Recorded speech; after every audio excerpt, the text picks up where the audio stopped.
धरती से 11 billion light year दूर 6 गैलेक्सीज की लाशें देखी गई, जैसे कि यूनिवर्स के किसी मैसिव एलियन ने इनकी सारी एनर्जी को एब्जॉर्ब कर लिया हो। अब साल 2018 की सबसे ब्राइटेस्ट गैलेक्सी W2246056 एक साथ 3 गैलेक्सीज को निगलती हुई दिखाई दे रही थी, और अब ऐसा ही कुछ हमारी गैलेक्सी में भी दिख रहा है। अब हमारी मिल्की वे गैलेक्सी किसी इनविजिबल ऑब्जेक्ट की ओर 22 लाख किलोमीटर पर आवर की स्पीड से अट्रैक्ट होती चली जा रही है। अब ये कोई भी नहीं जानता कि ऐसा क्यों हो रहा है, लेकिन कुछ थ्योरीज इसे प्रेडिक्ट करने की कोशिश कर रहा है, जिनमें से एक है द डार्क फ्लो थ्योरी। अब ये एक ऐसा फ्लो है जो अपने साथ इन सारी गैलेक्सीज को लेकर जाता है और जिसके सोर्स का कोई अता पता नहीं होता। तो हो सकता है कि ये डार्क फ्लो वही चीज है जो इन 6 गैलेक्सीज का शिकार करने के बाद मिल्की वे को निगलने के फिराक में है। अब अगर मिल्की वे में हमारे पोजीशंस को देखें तो हम यहाँ पर है, लेकिन अगर हम सेंटर की ओर आगे देखने की कोशिश करते हैं तो एक जोन ऑफ अवॉइडेंस पड़ता है,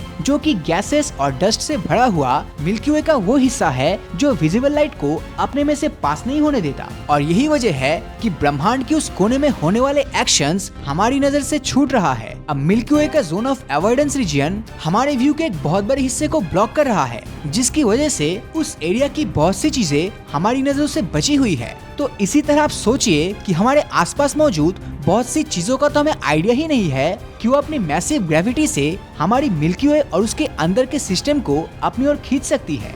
अब इस तरह से इतनी ज्यादा ग्रेविटी लगाकर मिल्की वे को खींचने के लिए हजारों गैलेक्सीज की पावर यूज होती है। तो इसीलिए इसके पीछे एक ही वजह सामने आ रही है, और वो है द न्यूली डिस्कवर्ड वेला सुपर क्लस्टर।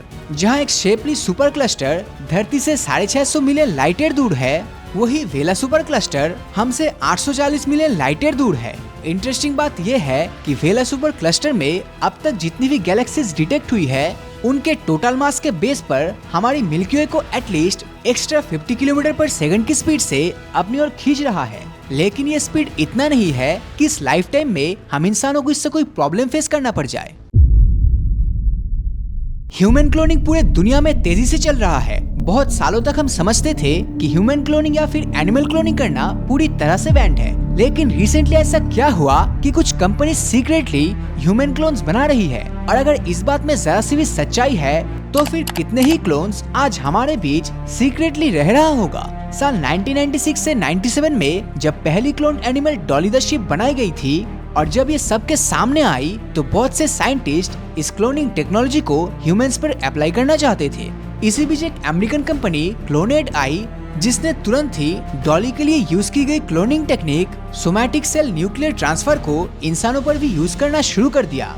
अभी ही सेम कंपनी क्लोनाइट के सीईओ ने दावा किया है कि वो ऑलरेडी 20 ह्यूमन क्लोनिंग्स बना चुका है, और उनमें से पहली बेबी, जिसका नाम द ईव है, वो 26 दिसंबर 2002 को पैदा भी हो चुकी थी। अब आपको बता दूं कि ह्यूमन क्लोनिंग सिर्फ 46 कंट्रीज में बैंड है, इसीलिए क्लोनाइट कंपनी ने भी अपने दूसरे क्लोन बेबीज को यूएसए के बाहर ही डेवलप किया था। और अगर देखा जाए तो इन 46 कंट्रीज में से भी मैक्सिमम में ओनली ह्यूमन क्लोनिंग बैंड है, ना कि एनिमल क्लोनिंग। इस तरह एनिमल्स पर क्लोनिंग के ट्रायल्स करके देश में क्लोनिंग टेक्निक को एडवांस किया जा रहा है। और शायद ही आपको पता हो कि आज के समय में बहुत से फॉरेन सेलिब्रिटीज अपने पेट्स के आखिरी टाइम में उनके टिश्यू के सैंपल्स को कलेक्ट करके उसे यूएसए, चाइना या फिर साउथ कोरिया में बायोटेक कंपनीज को सेंड कर देता है। फिर 2 से 3 महीने के अंदर उनके मरे हुए पेट्स के क्लोन पपीज को उन्हें डिलीवर कर दिया जाता है। तो क्लोनिंग इतनी ज्यादा डेवलप हो चुकी है कि अगर इस पर से बैन हट जाए तो ह्यूमंस के जैसे ही बिल्कुल एग्जैक्ट क्लोन कॉपीज क्रिएट किया जा सकता है। यहाँ तक कि कोलंबिया यूनिवर्सिटी में साइंटिस्ट ने कैंसर पेशेंट का एक मिनिएचर क्लोन बनाया था, जो हमारी जैसी ही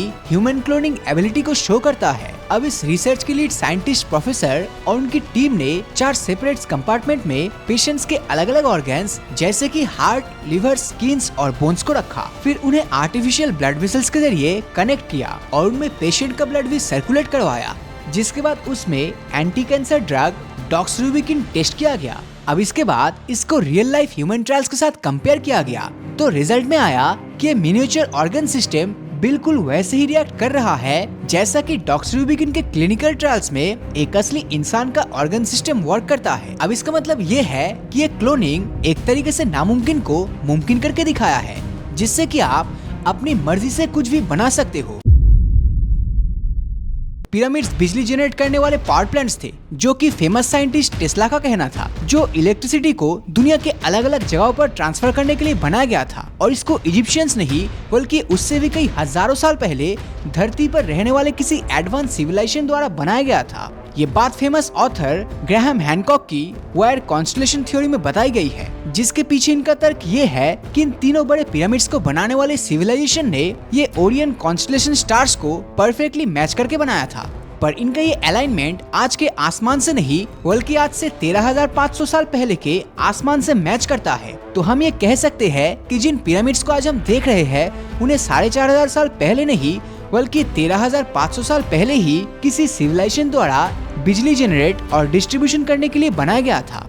इन पिरामिड्स और स्टिंग स्टैचूज को देखने पर हमें उनके किनारों पर वाटर से किया गया डैमेज देखने को मिलता है, जो कि इस इलाके में पास्ट में हुई एक बड़ी सुनामी की ओर इशारा करता है। अब रिकॉर्ड्स की माने तो 12,000 साल पहले धरती पर एक बड़ा एस्टेरॉयड इम्पैक्ट हुआ था, जिसने धरती के क्लाइमेट को बहुत ही ज्यादा गर्म कर दिया था, जिससे कई 100 सालों से चली आ रही आइस एज कुछ ही पलों में खत्म हो गया और धरती पर मौजूद कई हजारों किलोमीटर के ग्लेशियर्स पिघलकर समुद्र में मिल गए थे। इस तरह ओशन लेवल में अचानक से हुए ड्रास्टिक चेंज की वजह से धरती पर बहुत ही बड़ी हलचल पैदा हो गई थी और बड़ी बड़ी सुनामी आई, जिसने उस सिविलाइजेशन और उनके स्ट्रक्चर्स को पूरी तरह से नष्ट कर दिया था। और शायद इस सिविलाइजेशन का अंत भी इसी सुनामी ने किया था। साल 1905 में निकोलाई टेस्ला के द्वारा ऐसी टेक्नोलॉजी की शुरुआत की गई थी जो कि दुनिया के हर कोने में इंटरनेट की जैसे बिजली को ट्रांसफर करने की ताकत रखती थी। अब टेस्ला पिरामिड के इंटीरियर से काफी ज्यादा इंस्पायर्ड थे। अब उन्हें यह आइडिया समझ आ चुका था कि पिरामिड्स पावर जनरेटर प्लांट है और साल 1902 में बनाया गया उनका टेस्ला पावर भी इसी आइडिया पर काम करता है, जो कि टेस्ला ने पिरामिड के जैसे एक बड़े एम्पलीफायर पर न्यूयॉर्क के एक गांव शेरोहैम में बनाया था। उनका मानना था कि ये प्रोजेक्ट दुनिया को बदल सकता है, पर उन्हें ये प्रोजेक्ट बीच में ही बंद करना पड़ गया। उन्हें इसके चलते इन्वेस्टर की लिस्ट से ब्लैकलिस्ट कर दिया गया। यहाँ तक कि साल 1917 में उनके इस टावर को पूरी तरह से नष्ट कर दिया गया और उनकी मौत के बाद इस प्रोजेक्ट से जुड़ी सारी रिसर्च को गवर्नमेंट द्वारा सीज कर दिया गया। अगर बात करें the great pyramid of Giza की, तो इसके 4 नहीं बल्कि 8 साइड्स हैं, जिन्हें आप काफी ऊपर से ही देख सकते हैं। इन पिरामिड्स में जो ऊपर ब्राइट व्हाइट सरफेस दिखाई देती है वो एक स्पेशल टाइप के लाइमस्टोन से बनाई गई है, जो इलेक्ट्रिसिटी के फ्लो को बाहर आने से रोक देता है। और इस पिरामिड के अंदर कई छोटे छोटे चेम्बर्स और एंशिएंट डिवाइसेस बने हुए हैं, जो कि क्वार्ट्ज से बना है। अब इन क्वार्ट्ज को स्मॉल एटॉमिक बैटरी भी कहा जा सकता है, क्योंकि जब इन क्वार्ट्ज को हिलाया जाता है तो इनमें से एक स्पेशल चार्ज रिलीज होता है, जिसको पीएजो इलेक्ट्रिसिटी कहते हैं। अब इसका जिक्र क्रिस्टोफर ड्यून की book the Giza power plant में किया गया था। अब इन पिरामिड्स का इंटीरियर इलेक्ट्रिसिटी के कंडक्टर से बना है और केमिकल प्रोसेस और धरती की वाइब्रेशन की वजह से इलेक्ट्रिसिटी जनरेट और फ्लो करने की काबिलियत रखता है। और इसी के चलते ऐसा माना जाता है कि अतीत में ये पिरामिड्स भी इलेक्ट्रिसिटी स्प्रेड करने में काफी ज्यादा कैपेबल था।